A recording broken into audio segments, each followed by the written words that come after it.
मैं सनाई इमरान की हाल चाल ने ਤੁਹਾਡੇ ਉਮੀਦ ਹੈ ਜੀ ਤੁਸੀਂ ਸਾਰੇ ਵਧੀਆ ਹੋਵੋਗੇ ਠੀਕ ਹੋਵੋਗੇ ਅੱਲਾਹ ਪਾਕ ਜੀ ਤੁਹਾਨੂੰ ਆਪਣੇ ਹਿੱਸੇ ਮਾਨ ਚ ਰੱਖੇ। ਅੱਛਾ ਜੀ ਅੱਜ ਆਏ ਸੀ ਸਾਡੇ ਕੋਲ ਕਾਫੀ ਜ਼ਿਆਦਾ ਮਹਿਮਾਨ ਲੇਕਿਨ ਜਿਹੜਾ ਅੱਜ ਦਾ ਅਸੀਂ ਵਲੌਗ ਬਣਾਇਆ ਜੀ ਉਹਦੇ ਚ ਜ਼ਿਆਦਾ ਸ਼ਾਮਲ ਰਹੇ ਨੇ ਜੱਗੂ ਭਾਈ ਜੀ। ਉਹਨਾਂ ਨੇ ਸਾਨੂੰ ਬੜੇ ਫਨੀ ਇਹਨਾਂ ਕਹਿੰਦੇ ਨੇ ਕਿ ਤੁਹਾਨੂੰ ਮੈਂ ਪੋਟਰੀ ਸੁਣਾਉਣਾ ਵਾ ਤੇ ਆਓ ਉਹਨਾਂ ਦੀ ਅਸੀਂ ਅੱਜ ਇੱਕ ਹਕੀਮ ਸਾਹਿਬ ਜਾਂਦੇ ਨੇ ਨੀਮ ਹਕੀਮ ਸਾਹਿਬ ਕਿਸੇ ਮਾਈ ਦਾ ਇਲਾਜ ਕਰਨ ਤੇ ਉਹਨਾਂ ਨਾਲ ਕੀ ਹੁੰਦਾ ਉਹਨਾਂ ਦੀ ਪੋਇਟਰੀ ਛੋਟੀ ਜੀ ਹੈ ਕਿ ਮੈਂਬਰਾਂ ਦੀ ਮਾਈ ਸੀ ਬਿਮਾਰ ਮੈਨੂੰ ਸੱਦਿਆ ਬਸਤਾ ਦਵਾਈਆਂ ਦਾ ਮੈਂ ਮੋਢੇ ਉੱਤੇ ਲੱਦਿਆ ਵੇਖੀ ਮੈਂ ਨਬਜ਼ ਸਾਹਾਂ ਵਿੱਚ ਚੱਲ ਸੀ ਹਲਕਾ ਬੁਹਾਰ ਸੀ ਬਾਕੀ ਮਾਈ ਵੱਲ ਸੀ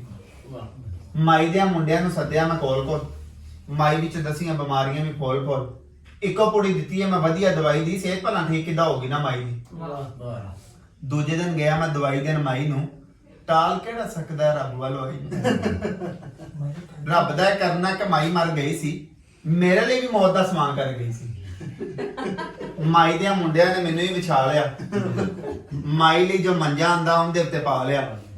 ਰਲ ਮਿਲ ਸੋੜ ਲਾਈ ਮੈਨੂੰ ਉਹਨਾਂ ਸਭ ਨਾ ਕਹਿਣ ਲੱਗੇ ਮਾਈ ਦੇ ਨਾਲ ਤੈਨੂੰ ਦੱਬਣਾ। ਇੱਕ ਜਣਾ ਕਾਨਾ ਮੇਰਾ ਮੇਚ ਕੇ ਵੀ ਲੈ ਗਿਆ ਕਫਨ ਇੱਕ ਜਣਾ ਕਾਨਾ ਮੇਰਾ ਮੇਚ ਕੇ ਵੀ ਲੈ ਗਿਆ ਬੱਬੂ ਲਿਖਾ ਕੇ ਮੈਂ ਵੀ ਸੋਚਾਂ ਚ ਪੈ ਗਿਆ ਓਏ ਆਲਮੇ ਦਵਾ ਵਿੱਚ ਸਿਰ ਚ ਸਵਾ ਪਾਉ ਕਬਰ ਚ ਮਾਈ ਨਾਲ ਕਰਨਾ ਨਕਾ ਪਾਉ ਤੋਬਾ ਤੋਬਾ ਤੋਬਾ ਬਾਬਾ ਇੱਕ ਬੋਲਿਆ ਹੋਸ਼ ਕਰੋ ਲੰਬੜੋ ਕੱਲੀ ਦਫਨਾਓ ਮਾਈ ਮਾਂ ਤੁਹਾਡੀ ਕੰਜਰੋ ਲੀਰੇ ਮੇਰੇ ਪਾੜ ਦਿੱਤੇ ਕੱਛਾ ਕੱਲਾ ਰਹਿ ਗਿਆ ਕੱਛੇ ਨਹੀਂ ਕੁੰਝ ਕੇ ਮੈਂ ਫੂੜੀ ਉੱਤੇ ਬਹਿ ਗਿਆ ਤੇ ਮਿੰਟਾਂ ਦੇ ਵਿੱਚ ਹੋਈ ਪਿੰਡ ਵਿੱਚ ਹਾਏ ਹਾਏ ਮਾਈ ਦੇ ਜਨਾਜ਼ੇ ਨਾਲ ਮੈਨੂੰ ਬਹੁਤੇ ਵੇਖਣ ਆਏ ਉਹ ਮਿੰਟਾਂ ਮੈਂ ਕੀਤੀਆਂ ਵਸ ਹੁੰਦਾ ਰੱਬ ਦੇ ਸਾਹ ਭਲਾ ਵੱਧ ਦਵਾਈ ਨਾਲ ਸਭ ਦੇ ਦਿੱਤੀ ਜੋ ਮੈਂ ਮਾਈ ਨੂੰ ਦਵਾਈ ਬੜੀ ਖਰੀ ਸੀ ਦਿੱਤੀ ਜੋ ਮੈਂ ਮਾਈ ਨੂੰ ਦਵਾਈ ਬੜੀ ਖਰੀ ਸੀ ਮੇਰੀ ਮਾਂ ਵੀ ਕੰਜਰੋ ਸੀ ਦਵਾਈ ਨਾਲ ਮਰੀ ਸੀ ਹਕੀਮ ਨੇ ਆਪਣੀ ਮਾਈ ਮਾਰ ਲਈ ਸੀ ਗੱਲ ਇਸ ਓਕੇ ਬਸ ਘਰ ਜੱਗੂ ਭਾਈ ਇੱਕ ਹੋਰ ਸੁਣੀ ਕੀ ਸੁਣਾ ਚਲੋ ਇਹ ਸੁਣਾ ਦੇਣੇ ਨੇ ਕੋਈ ਮਸਲਾ ਨਹੀਂ ਇੱਕ ਬਾਬਾ ਜੀ ਨੇ ਤੇ ਉਹਨਾਂ ਦੇ ਘਰ ਦੇ ਕੰਮ ਨਾ ਮੁੱਕ ਗਏ ਨੇ ਹੁਣ ਉਹਨਾਂ ਦੇ ਘਰ ਵਾਲਿਆਂ ਨੂੰ ਕਿਹਾ ਕਿ ਤੁਸੀਂ ਬਿਲਕੁਲ ਵਿਹਲੇ ਹੋ ਤੁਸੀਂ ਘਰ ਰਹਿਣਾ ਤੁਸੀਂ ਕੋਈ ਕੰਮ ਨਹੀਂ ਕਰਨਾ। ਬਾਬਾ ਪਹਿਲੇ ਘਰ ਦਾ ਕੰਮ ਕਰਦਾ ਸੀ ਹਾਂ ਬਾਬਾ ਪਹਿਲਾਂ ਘਰ ਬਾਹਰ ਦੇ ਸਾਰੇ ਕੰਮ ਨਾ ਹੁਣ ਪੁੱਤਰਾਂ ਨੂੰ ਚਾਹੀਦਾ ਤੁਸੀਂ ਯਾਸ਼ੀ ਕਰੋ ਚਲੋ ਯਾਸ਼ੀ ਕਰ ਰਹੇ ਨੇ ਉਹਨਾਂ ਗੱਲ ਸੁਣਾਈ ਕਹਿੰਦਾ ਜੀ ਅੱਲਾਹ ਤੋਬਾ ਕਰ ਲੈਣਾ ਵਾ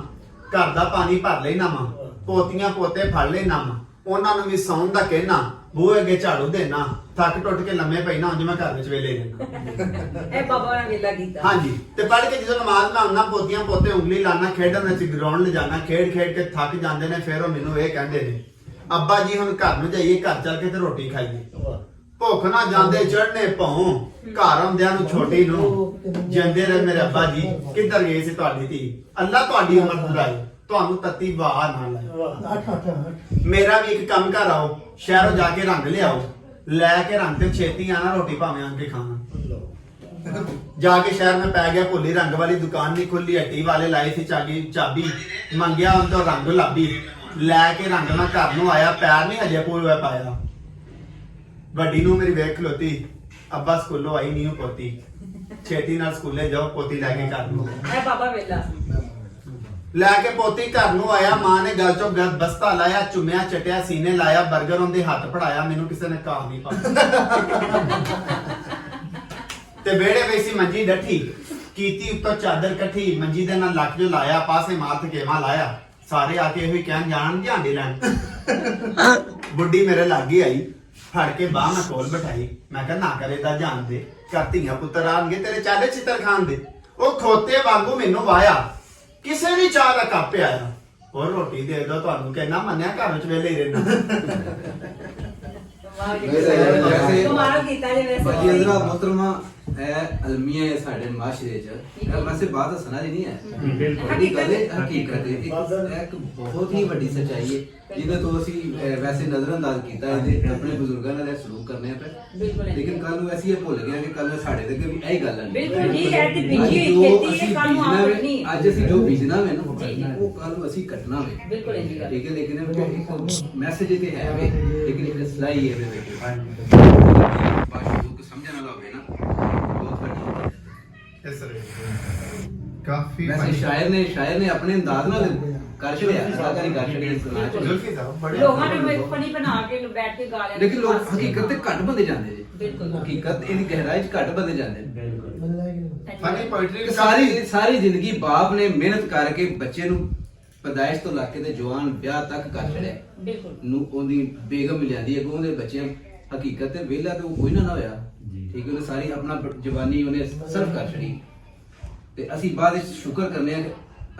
ਅੱਲਾ ਦਾ ਸ਼ੁਕਰ ਹੈ ਬਜ਼ੁਰਗ ਹੀ ਹੋਣਾ ਵਿਹਲੇ ਹੋਏ ਨੇ ਤੇ ਸਾਡੀ ਘਰ ਦੀ ਜ਼ਿੰਮੇਵਾਰੀ ਮੁੱਕ ਗਈ ਹੁਣ ਇੱਕ ਚੌਕੀਦਾਰ ਰੱਖ ਲਿਆ ਬਿਲਕੁਲ ਇੰਜੀ ਗੱਲ ਔਰ ਉਹ ਸਿਕਿਉਰਿਟੀ ਹੋਈ ਸਿਕਿਉਰਿਟੀ ਅਸੀਂ ਜਨਾਬ ਹੁਣ ਅਸੀਂ ਘਰ ਰੱਖਣਾ ਸੀ 1000 ਰੁਪਏ ਜੋ ਕਿਸੇ ਨੂੰ ਸਬਜ਼ੀ ਵਾਸਤੇ ਸਾਡੇ ਮਾਸ਼ਾਅੱਲਾ ਬਜ਼ੁਰਗ ਵਿਹਲੇ ਨੇ ਹੋਰ ਇਹਨਾਂ ਨੂੰ ਕੰਮ ਕਿਹੜਾ ਹੈ ਸਬਜ਼ੀ ਉੱਥੋਂ ਜਾ ਕੇ ਮੰਡੀਆਂ ਸਬਜ਼ੀ ਲਿਆਉਂਗੇ ਅਸੀਂ ਘਰ ਕੋਈ ਛੋਟਾ ਮੋਟਾ ਕੰਮ ਕਰਨਾ ਸੀ ਉਹ ਬੰਦਾ ਰੱਖਣਾ ਸੀ ਗੁਜ਼ਾਰ 1500 ਚਲੋ ਉਹ ਵੀ ਤੇ ਫਿਰ ਆ ਜਾ ਕੇ ਕਹਿਣਾ ਬਾਈ ਤੁਸੀਂ ਵੇਲੇ ਹੁੰਦੇ ਤੇ ਸਬਜ਼ੀ ਲਿਆ ਦਿਆ ਕਰੋ ਨੇ ਕੋਈ ਫਰਕ ਨਹੀਂ ਪੈਂਦਾ ਵੇਲੇ ਹਲੇ ਵੀ ਉਸ ਟਾਈਮ ਤੇ ਸਾਡੀ ਸਬਜ਼ੀ ਨਾ ਭੁੱਲ ਜਾਣਾ ਆਪਣੀਆਂ ਗੱਲਾਂ ਹਕੀਕਤ ਉਹਨਾਂ ਨੂੰ ਆਪਣੀ ਸਬਜ਼ੀ ਯਾਦ ਆ ਗਈ ਤਰੋੜਾ ਪੈਕ ਕਰਾਇਆ ਤੋਰਾ ਨਹੀਂ ਸ਼ਾਮਾਂ ਦੀ ਦੇ ਦੇਣਾ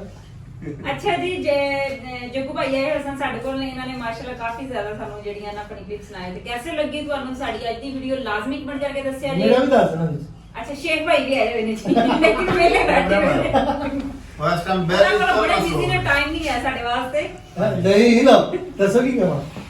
ਹੋਰ ਸਾਰਾ ਕੁਝ ਤੇ ਜੱਗੂ ਭਾਈ ਨੇ ਕਹਿਣਾ ਤੁਸੀਂ ਕੀ ਕਹਿਣਾ ਦੱਸੋ ਜ਼ਰਾ ਸਟਾਕ ਬੇਟੀ ਦੇ ਵੀ ਆਂਦੇ ਹੀ ਜੀ ਬਨਾਨਾ ਵਾਲੇ ਸੁਣਾ ਦਿਓ ਮੈਂ ਜਿਹੜਾ ਬਣਾਉਂਦੇ ਹੋ ਬਨਾਨਾ ਲੈ ਕੇ ਆਉਂਦੇ ਹੋ ਪਾਉਂਦੇ ਹੋ ਤੇ ਪੈਂਦੀ ਨਹੀਂ ਲਾਉਂਦੇ ਹੋ ਤੇ ਲੈਂਦੀ ਨਹੀਂ ਲੈ ਜੇ ਤੇ ਦੂਜੀ ਵਾਰੀ ਪਾਣ ਜੋ ਗਿਰੇ ਮੇਰੀ ਲੋ ਲੈ ਵੀ ਜਾਏਗੀ ਬਨਾਨ ਮੈਂ ਲਿਆਂਗਾ ਪਾਓਗੇ ਤੇ ਪੈ ਜੇ ਲਾਓਗੇ ਤੇ ਲੈ ਜੇ ਤੇ ਦੂਜੀ ਵਾਰੀ ਪਾਣ ਜੋ ਗਿਰਿਆ ਜੇ ਬਨਾਨ ਮੇਰੀ ਵਧੀਆ ਬਨਾਨ ਮੇਰੀ ਟੌਪ ਦੀ ਵੱਡਿਆਂ ਨੂੰ ਪੂਰੀ ਆਵੇ ਨਿੱਕਿਆਂ ਨੂੰ ਮੇਰੇ ਨਾਲ ਤੇ ਚੀਜ਼ ਹੋਵੇ ਅਸਲੀ ਤੇ ਮੂੰਹੋਂ ਪਈ ਬੋਲਦੀ ਧੁੱਪ ਨਾਲ ਚੰਗੀ ਲੱਗੇ ਰੱਸੀ ਉੱਤੇ ਡੋਲਦੀ ਇਹਨੂੰ ਭਾਵੇਂ ਜਿੰਨੇ ਮਰਜ਼ੀ ਵਾਰੇ ਹੰਡਾ ਲਓ ਫੇਰ ਭਾਵੇਂ ਬੱਚਿਆਂ ਨੂੰ ਚੰਗੀਆਂ ਬਣਾ ਲਓ ਸ਼ੇਖ ਭਾਈ ਆਤੇ ਜੱਗੂ ਭਾਈ ਦੀ ਇਹ ਕਹਿਣਾ ਸੀ ਤੁਸੀਂ ਇਹਨਾਂ ਵਾਸਤੇ ਸੀ ਨਾ ਅੱਛਾ ਜੀ ਲਾਜ਼ਮੀ ਦੱਸਣਾ ਕਮੈਂਟ ਕਰਕੇ ਤੁਹਾਨੂੰ ਮੇਰੀ ਅੱਜ ਦੀ ਵੀਡੀਓ ਕੈਸੀ ਲੱਗੀ ਤੇ ਫਿਰ ਇਨਸ਼ਾਅੱਲਾ ਕਿਸੇ ਅੱਛੀ ਵੀਡੀਓ ਤੁਹਾਡੇ ਸਾਹਮਣੇ ਹਾਜ਼ਰ ਹੋਵਾਂਗੇ ਸਾਨੂੰ ਦਿਓ ਇਜਾਜ਼ਤ ਜ਼ਿੰਦਗੀ ਰਹੀ थे हाँ, इंशाल्लाह। अभी क्या जिंदगी रही थे ठीक है अभी जी, बात जिंदगी करते रही हैं थे, हाजिर होवांगे। हाँ